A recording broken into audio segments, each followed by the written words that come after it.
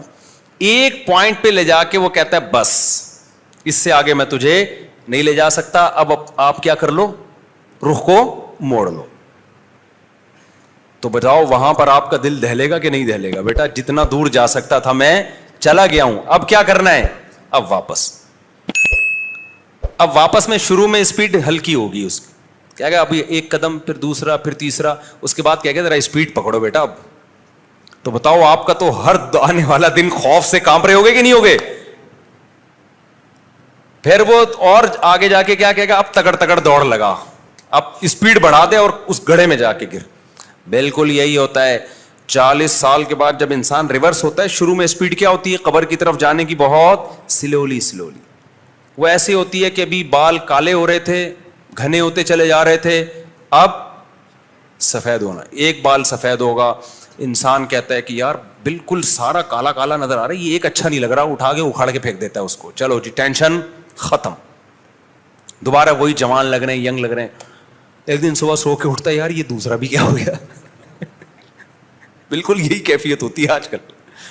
کہتا ہے یار یہ دوسرا بھی کیا ہو رہا ہے, وائٹنس کچھ آ رہی ہے. بیگم بھی کہتی ہے بھائی یہ نکالو, بھائی یہ کیا ہے, کالا کولا لگاؤ, یہ نکالو. آدمی کہتا ہے کالا کولا کیا, لوگ کہیں گے کلر لگا کے آیا ہے, نکالو. دوسرا نکالا, ادھر سے کبھی یہاں سے کھچ رہا ہے, کبھی یہاں سے نکال رہا ہے. تو یہ اسپیڈ کیا ہو رہی ہے؟ ہو سکتا ہے پہلا بال جو سفید ہوا اس کے 6 مہینے بعد دوسرا سفید ہوا, تیسرا جو سفید ہوگا نا وہ 6 مہینے میں نہیں, وہ 3 مہینے بعد ہوگا. چوتھا جو سفید ہوگا نا وہ 1.5 مہینے میں ہو جائے گا. ٹھیک ہے نا, اسپیڈ کیا ہو رہی ہے, بڑھنا شروع. اس کے بعد کہے گا یار اگر میں یہی اکھاڑتا رہا نا تو کلر کس پہ لگاؤں گا میں کل جا کے, اتنے بال تو چھوڑو جس پہ کلر لگا کے ہی اس کو میں کالا کر لوں. تو کہے گا بھائی یہ اکھاڑنے والا کام کیا ہے, ٹھیک نہیں ہے, کلر پہ آ جاؤ. پھر ڈبے جا کے لے گا, یہ 55 نمبر ہے یا 52 نمبر لینا ہے, 53 نمبر لینا ہے, کون سا نمبر لینا ہے. شروع میں تو بالکل کالا کولا لگا کے آئے گا, اس میں پکڑا نہیں جاتا, چند بال سفید ہوتے ہیں تو پکڑا نہیں جاتا. اس کے بعد لوگ کہتے ہیں یار ڈیزائن آپ کے جو اپنے چہرہ ہے اور بال یہ آپس میں میچ, کالے بال جس کے ہوتے ہیں نا اسپیڈ اس کی الگ ہوتی ہے, اس کی آواز میں الگ طاقت ہوتی ہے. آپ کی جو یہ جو کہتے ہیں نا میچنگ کی شادی نہیں ہوئی, میچنگ کے کپڑے نہیں ہیں, تو یہ بال اور آپ کا اسٹائل آپس میں میچ کر نہیں رہے ہیں. کتنے برے لگتے ہیں نا جب بوڑھے بالکل کالا کولا لگا کے آتے ہیں. بھائی وہ تو آپ پہ تو اب نورانیت ہونی چاہیے, آپ کے تو اب بڑھاپا ہے, اس کی ایک الگ حسن ہے اللہ نے رکھا ہے, تو آپ کے وہ میچ ہی نہیں کر رہا ہوتا. تو شروع میں اسپیڈ آہستہ ہے, پھر کیا ہوتا ہے جی تھوڑے دنوں میں فرشتہ کہتا ہے اب تھوڑی سی اسپیڈ کیا کر بھائی تو بڑھا. تو آپ ابھی بالوں کو لے کے رو رہے ہوتے ہو, کالے کرنے ہیں, ڈارک لگانا ہے, لائٹ براؤن لگانا ہے, کون سا لگانا ہے. ایک دن آپ اٹھتے ہو تو آپ کو کمر میں تھوڑا سا پین سا محسوس ہو رہا ہوتا ہے. آپ یہ تعویل کرتے ہو کہ ہو جاتا ہے, انسان ہے, کبھی آدمی غلط سو جاتا ہے تکیہ اونچا رکھ کے. جوانی میں بھی کبھی کبھار ایسا ہوتا ہے نا, کبھی آپ اونچا تکیہ رکھ کے سو تو جس زاویے اینگل پہ اٹھتے ہو نا پورے دن تک اسی اینگل پہ دوبارہ لانا تھوڑا مشکل ہوتا ہے. تو آپ تعویل کرتے ہو کہ یار یہ ہو جاتا ہے, انسان ہے. پنکھا تیز تھا, اے سی زیادہ تیز ہو گیا تھا, ٹھنڈ گھس گئی ہے, 2 گولی پیناڈول کھا لی, آپ سیٹ ہو گئے. 2-4 دن کے بعد کیا ہوتا ہے کہ پنکھا بھی صحیح تھا, تکیہ بھی کوئی گڑبڑ نہیں تھی, یا ایئر کنڈیشن کا ٹیمپریچر بھی ٹھیک تھا, پھر بھی صبح اٹھے تو کیا ہو رہا ہے, یہاں تھوڑا سا کیا ہو رہا ہے, پین ہو رہا ہے, کمر کھچاؤ محسوس سا ہو رہا ہے. لیکن انسان تعویل کرتا ہے, کہتا ہے میں بوڑھا نہیں ہوا. بھائی یہ ایک نارمل ہے. اصل میں ایکچولی آج کل ایکسرسائز تھوڑی کم ہو رہی ہے. ایکسرسائز کیا ہو رہی ہے تھوڑی, یہ نہیں مانے گا کہ اب مر رہا ہے, قبر کی طرف جا رہا ہے, توبہ کر لے. اصل تو یہ ہے مان لے کہ مرے گا, سب مرے